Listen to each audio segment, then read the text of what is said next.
Free Ruby. Every day there are more protesters and cameras with bright lights. Sometimes the people carrying signs shout, "Free Ruby! Free Ruby!" "Ivan," Ruby asks, "why are those people yelling my name? Are they mad at me?" "They're mad," I say, "but not at you." A week later, the inspecting man comes back with a friend, a woman with smart, dark eyes like my mother's. She has a white coat on and she smells like lobelia blossoms. Her hair is thick and brown, the color of a rotten branch, steaming with luscious ants. She watches me for a long time. Then she watches Ruby. She talks to the man. They both talk to Mac. The man gives Mac a sheet of paper. Mac covers his face. He goes to his office and slams the door. New box. Something strange is happening. The white-coated woman is back with other humans. They place a large box in the center of the ring. It's Ruby size. And suddenly, I know why the woman is here. She's here to take Ruby away. Training. The woman leads Ruby to the box. She places an apple inside. "Good girl, Ruby," she says kindly. "Don't be afraid." Ruby inspects the box with her trunk. The woman makes a clicking sound with a little piece of metal she is holding in his hand. She gives Ruby a piece of carrot. Each time Ruby touches the box, she gets a click and a treat. "Why is she making that clicking noise?" I ask Bob. "They do that to dogs all the time," Bob says. I can tell he doesn't approve. It's called clicker training. They want Ruby to associate the noise with the treat. When she does something they want, they make that noise. "Great job, Ruby," the woman says. "You're a quick study." After many clicks and carrots, she takes Ruby back to her cage. "Why is that lady giving me carrots when I touch the box?" Ruby asks me. "I think she wants you to go inside," I explain. "But there's nothing inside," Ruby says, "except an apple." "Inside that box," I say, "is the way out." Ruby tilts her head. "I don't get it. See the picture of the red giraffe in the box? I think the lady is from the zoo, Ruby. I think she's getting ready to take you there." I wait for Ruby to trumpet with joy, but instead she just stares at the box in silence. "I'm not sure you understand.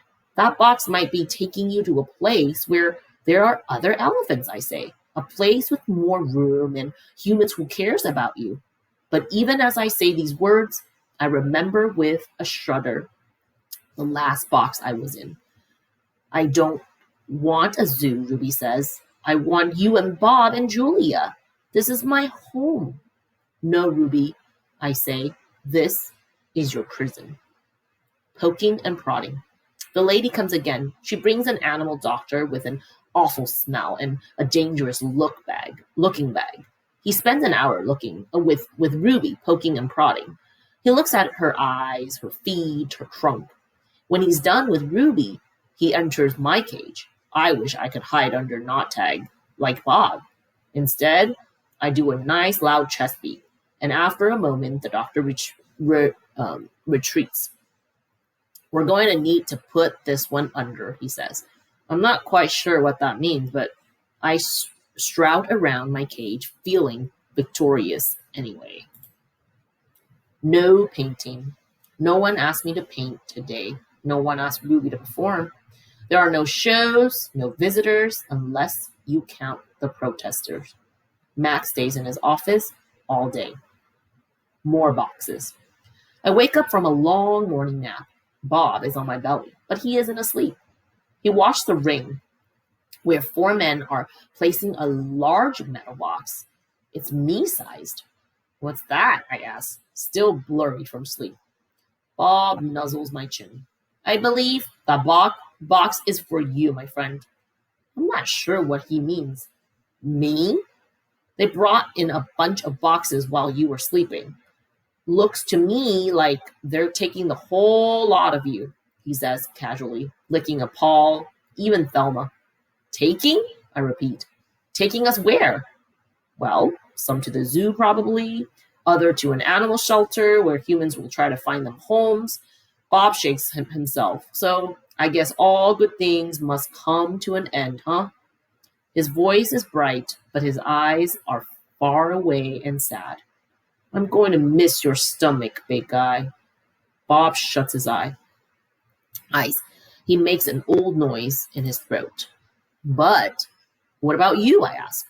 I can't tell if Bob is just pretending to sleep, but he doesn't answer. I gaze at the huge, shadowy box, and suddenly I understand how Ruby feels. I don't want to go into that box. The last time I was in that box, my sister died. Goodbye. When George and Julia come that night, George doesn't get his mop or his broom. He gathers up his tools and belongings while Julia runs to my cage.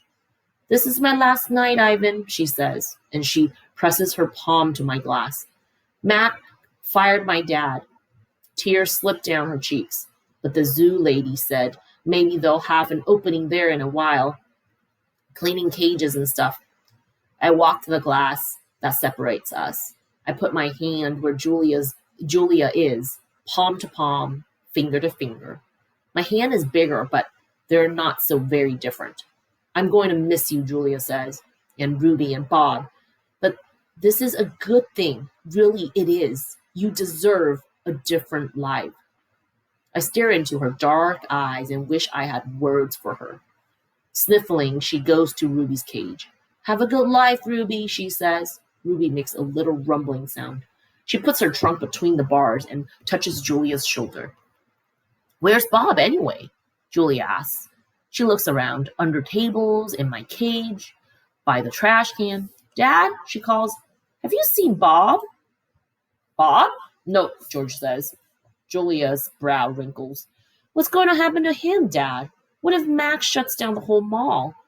He says he's going to try to keep it open without the animals, George says. He stuffs his hands in his pockets. I'm worried about Bob, too, but he's a survivor. You know what, Dad? Julia gets a gleam in her eyes.